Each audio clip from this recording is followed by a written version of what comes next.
এই এররটা নিয়ে আমরা কথা বলবো, সেটা নাম হলো লো ওয়ার্ড কাউন্ট এরর। আপনারা দেখতে পাচ্ছেন এখানে এসিএম রাশের একটা অডিট আমরা দেখতে পাচ্ছি একটা ক্লায়েন্টের যে 4 pages have a low word count. আমরা যদি এখানে ক্লিক করি তাহলে আমরা দেখতে পারবো এই 4টা পেজ এসিএম রাশ বলছে যে এই 4টা পেজে এনাফ ওয়ার্ড নাই। এনাফ ওয়ার্ড মানে কি, মানে হলো এনাফ টেক্সট নাই। এনাফ টেক্সট থাকা কেন জরুরি? কারণ একটা পেজ যখন গুগলের রোবট এসে অডিট করে, মানে চেক করে, তখন ও দেখে যে ওই পেজে কি কি টেক্সট আছে। টেক্সট দেখেই তো ওই পেজ গুগল বুঝবে যে এই পেজটা কি আসলে বিড়ালের খাবার নিয়ে, নাকি ডেন্টিস্ট নিয়ে, নাকি রিয়েল এস্টেট নিয়ে, নাকি ফুড রেসিপি। জিনিসটা আসলে কি, এই পেজটা আসলে কোন কিওয়ার্ডগুলোর জন্য র্যাঙ্ক করা উচিত, এটা তো গুগল প্রাইমারিলি বুঝে ওই পেজে কি কি লেখা আছে এটার উপর ভিত্তি করে। তো একটা পেজে যদি এনাফ টেক্সটই না থাকে, এনাফ কন্টেন্টই না থাকে, তাহলে গুগলের বট কোনোদিনও বুঝবে না যে ওই পেজটাকে কোন কিওয়ার্ডের জন্য র্যাঙ্ক করা উচিত। সেই কারণে এসিএম রাশ একটা অডিটের one of the audit findings হইল গিয়ে যে এই 4টা পেজ পাওয়া গেছে আপনার ওয়েবসাইটে, যেই 4টা পেজে এসিএম রাশের মতে এনাফ কন্টেন্ট নাই। এখন আপনি অ্যাজ আ এসইও এক্সপার্ট যা করবেন, আপনি প্রত্যেকটা পেজে যাবেন এবং যে চিন্তা করবেন যে এই পেজে কি আসলে কন্টেন্ট বাড়ানো সম্ভব নাকি। আপনার মার্কেটিং এর ব্রেইন ইউজ করতে হবে, এসইওর ব্রেইন না। কখনো কখনো কিন্তু সম্ভব না। একটা অ্যাবাউট পেজ আপনি আর কত বড়ই বা লিখবেন, বা ধরেন ওই পেজে একটা ক্যালকুলেটর আছে এবং ওই পেজের কাজই এটা, বা ওই পেজটা আপনি বিশাল একটা ব্যানার দিয়ে রাখছেন যে ব্যানারের মধ্যে সবকিছু লেখা আছে। সো এইরকম যদি কোনো সিচুয়েশন হয় সেক্ষেত্রে কিন্তু আপনি চাইলেও জোর করে টেক্সট অ্যাড করতে পারবেন না। সো এটা আমি কেন বলতেছি, অনেক এসইও এক্সপার্ট আছে আমি জানি যারা অডিটের রেজাল্টের উপর ভিত্তি করে চোখ নাক বন্ধ করে রোবটের মতো অ্যাকশন নেয়। আপনি কখনোই এরকম করবেন না। আপনি সবসময় আপনার মার্কেটিং ব্রেইন ইউজ করবেন যে আচ্ছা অডিট এটা বললো, এখন রিয়েলিস্টিক্যালি আমরা কিন্তু ওয়েবসাইট বানাই মানুষের জন্য, গুগলের জন্য না। হ্যাঁ, আমরা চাই গুগলকে হ্যাপি রাখতে, গুগল যেন আমাদের ওয়েবসাইট র্যাঙ্ক করে, বাট তার মানে এই না যে একটা ওয়েবসাইটের মধ্যে আমরা 50,000 ওয়ার্ড লিখে রাখবো, কারণ তাইলে যে ওই পেজে ল্যান্ড করবে সে তার ইউজার এক্সপিরিয়েন্স ভালো হবে না। এমন দুনিয়ায় কেউ নাই যে একটা ওয়েবসাইটে যাবে, একটা পেজে যাবে, তারপর সে 50,000 ওয়ার্ড বসে বসে পড়বে, এরকম কেউ নাই। তো আমরা চাইলেই ইচ্ছা মতো কন্টেন্ট দিয়ে একটা পেজকে ভরায় ফেলতে পারি না, এটা করা কখনোই যাবে না। তো আসেন আমরা এই 4টা পেজ যদি একটু দেখার চেষ্টা করি। এটা হলো ফার্স্ট সেটটা, আমরা ওপেন করি, আমরা দেখছি এটা একটা ডগ বোর্ডিং সার্ভিসের ওয়েবসাইট এবং বোর্ডিং রিকোয়েস্ট, সুন্দর একটা ফর্ম। এটা ফর্মের ভিতরে আমরা কাস্টমারকে বলেছি যে আপনি যদি আপনার কুকুরকে আমাদের এখানে রাখতে চান তাহলে এই ফর্মটা ফিল আপ করে দেন। টেক্সট এইখানে একটু আছে আর নিচের দিকে এই জায়গায় অল্প একটু টেক্সট আছে, এছাড়া আর এই পেজে পুরো কোনো টেক্সট নাই আমরা দেখতে পাচ্ছি। এখন আমরা একটু চিন্তা করি এই পেজে কি আসলে টেক্সট বসানো সম্ভব। এসিএম রাশ আমাদের বলেছে এই পেজে 148 ওয়ার্ড আছে এবং আমি যদি why and how to fix it জিজ্ঞেস করি তাহলে এসিএম রাশ বলতেছে মিনিমাম 200 ওয়ার্ড রাখা উচিত। ফাইন। সো আমি এখন চিন্তা করি এইটায় আমি 200 ওয়ার্ড কীভাবে বাড়াইতে পারি। আমি এই যে বোর্ডিং রিকোয়েস্ট, এই হেডিং, এটার নিচে একটা সাব হেডিং টাইপ বসাইতে পারি, বা এখানে একটা টেক্সট এরিয়া বানাতে পারি যেখানে আমি বলতে পারি যে আমাদের কাছে বোর্ডিং যদি করো তাহলে কত ভালো হবে। অথবা আমরা এটাও বলতে পারি যে আমাদের এই ফর্ম যখন তুমি ফিল আপ করবা তার কত দিনের মধ্যে আমরা আসলে রেসপন্ড করে আমরা কী কী জানতে চাই, তুমি আগে কখনো আমাদের এখানে রাখছো নাকি, এটা যদি তুমি জানাই দাও, হাবি যাবে। আপনি বুঝতে পারতেছেন অনেক কিছু এখানে বলা সম্ভব। সো খুব সহজেই আমরা এই পেজের ওয়ার্ড কাউন্ট কিন্তু 200-র বেশি করে ফেলতে পারি এবং করলে আমাদের লাভ হবে।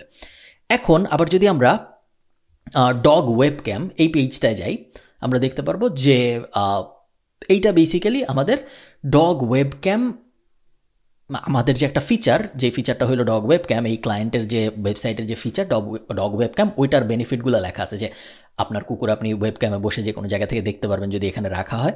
ইজিলি আমরা এখানে আরও 200-300 ওয়ার্ড অ্যাড করতে পারি, কেন ওয়েবক্যামে রাখা জরুরি, অন্যারও আমার যে কম্পিটিটর আছে তারা যে রাখে না, আমি যে রাখি এটা কেন ভালো, আমাদের ক্লায়েন্টরা কেন হ্যাপি হয়, এগুলো সব কিছু আমি ইজিলি এখানে অ্যাড করতে পারি এই জায়গায়। সো এটাও তেমন কোনো ব্যাপার না। আমরা যদি থার্ডটা দেখি, আমাদের ডে কেয়ারে কীভাবে পৌঁছাইতে হবে এটা খুঁজে পাচ্ছেন না, এই জন্য কন্ট্যাক্ট করতে হবে। চাইলে অ্যাড করা যায় এখানে কিছু ওয়ার্ড, তেমন মেজর কিছু না আসলে আমি বলবো। ফোর্থটা যদি আমরা দেখি টেক আ ট্যুর, এখানে আমরা একটা ভিডিও, যে ভিডিওতে আমাদের পুরা এই যে ডগ কেয়ার সেন্টারটা এটার ভিতরের পুরো ডেসক্রিপশন আছে। এখন এখানে আমি চাইলে টেক্সট বসাইতে পারি, বাট এখানে যদি আমি টেক্সট বসাই তাহলে এক্সপিরিয়েন্সটা নষ্ট হয়ে যাবে পেজের, কারণ এই পেজটা আমি দিচ্ছি মানুষকে একটা ট্যুর। আমি চাই না সে টেক্সট পড়ুক, আমি চাই সে এখানে এসে সরাসরি ভিডিও দেখুক। দিন শেষে আমার তো ক্লায়েন্ট দরকার, আমার গুগলকে হ্যাপি করা জরুরি, বাট তার থেকেও বেশি জরুরি যেন ক্লায়েন্ট যে ওয়েবসাইটে আসছে পড়তে বা ভিডিও দেখতে সে যেন হ্যাপি হয়।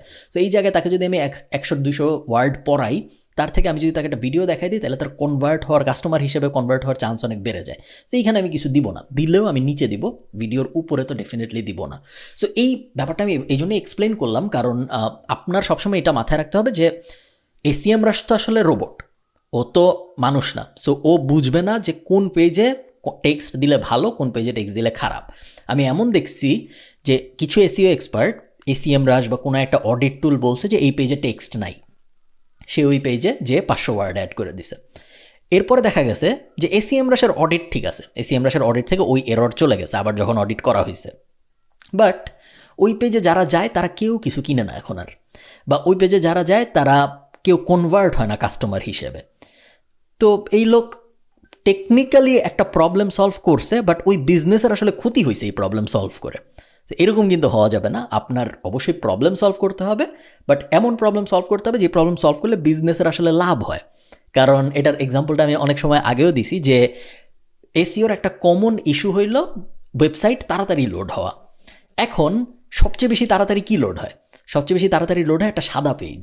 সাদা পেজের ভিতরে যদি কোনো ইমেজ না থাকে, যদি কোনো টেক্সট না থাকে, তাহলে ওই পেজ একদম গুলির মতো লোড হয়ে যায়। এখন মনে করেন আপনার একটা ক্লায়েন্ট, ফ্রিল্যান্সিং ক্লায়েন্ট আপনাকে এসে বললো যে আমার ওয়েবসাইটটা একটু তাড়াতাড়ি লোড করে দিতে হবে, কারণ আমি জানি যে লোডিং স্পিড ইম্পর্টেন্ট, তাড়াতাড়ি যদি লোড হয় তাহলে গুগল ওই ওয়েবসাইটগুলোকে প্রেফার করে র্যাঙ্কিংয়ের সময়। এখন আপনি একজন এসইও এক্সপার্ট হিসেবে বললেন কোনো সমস্যা নেই, এখন তোমার ওয়েবসাইট লোড হইতে 5 সেকেন্ড লাগে, আমি এটাকে 1 সেকেন্ডের মধ্যে নিয়ে আসবো। ক্লায়েন্ট খুব খুশি যে আচ্ছা ঠিক আছে 1 সেকেন্ডের মধ্যে নিয়ে আসবা, খুবই ভালো। এরপর আপনি করলেন কি ওই পেজ থেকে সব কিছু ডিলিট করে দিলেন, টেক্সট, ইমেজ, ভিডিও, হেডিং, মেটা টাইটেল, মেটা সব কিছু ডিলিট, ওটা জাস্ট একটা সাদা পেজ। এখন ওই ওয়েবসাইট লোড হবে একদম মাইক্রো সেকেন্ডের ভিতরে, 1 সেকেন্ডও লাগবে না ওই ওয়েবসাইটের লোড হইতে। ক্লায়েন্টকে এখন যদি আপনি যা বলেন যে তোমার ওয়েবসাইট আগে লোড হইতো 5 সেকেন্ডে, এখন এটা দেখো আমি কাজ করার পরে 1 সেকেন্ডের ভিতরে লোড হয়, এসিএম রাশে স্পিড নিয়ে কোনো এরর নাই, অডিটে কোনো সমস্যা দেখা যাচ্ছে না, সব খুশি। তাহলে ক্লায়েন্ট কি খুশি হবে? খুশি হবে না, কারণ আপনি টেকনিক্যাল ইমপ্রুভমেন্ট করতে যায় ইউজার এক্সপেরিয়েন্সের 12টা বাজিয়ে দিয়েছেন, যেটা কখনোই করা যাবে না। ইউজার এক্সপেরিয়েন্স খুব ইম্পর্ট্যান্ট একটা জিনিস, এবং আপনার সবসময় ব্যালেন্স মেনটেন করতে হবে। অনেক সময় এরর দেখি আমরা এসিএম রাশে, বাট এরর আমরা ওভাবেই রেখে দিই, ফিক্স করি না, কারণ ওটা ফিক্স করতে গেলে ইউজার এক্সপেরিয়েন্স খারাপ হয়ে যাবে। তো এই ব্যালেন্সটার কথা কখনো ভুলবেন না, এই কারণে আমি এত ভেঙে ডিটেইলে বোঝাইলাম। নাহলে একটা পেজে যে আরও টেক্সট দরকার, টেক্সট হলে যে ভালো, এটার জন্য আসলে এত বড় ভিডিওর দরকার নেই। বাট এই যে ব্যাপারগুলো মানুষ খেয়াল করে না, এটার জন্যই আমি ভেঙে ভেঙে এতক্ষণ ধরে বুঝাইলাম জিনিসটা।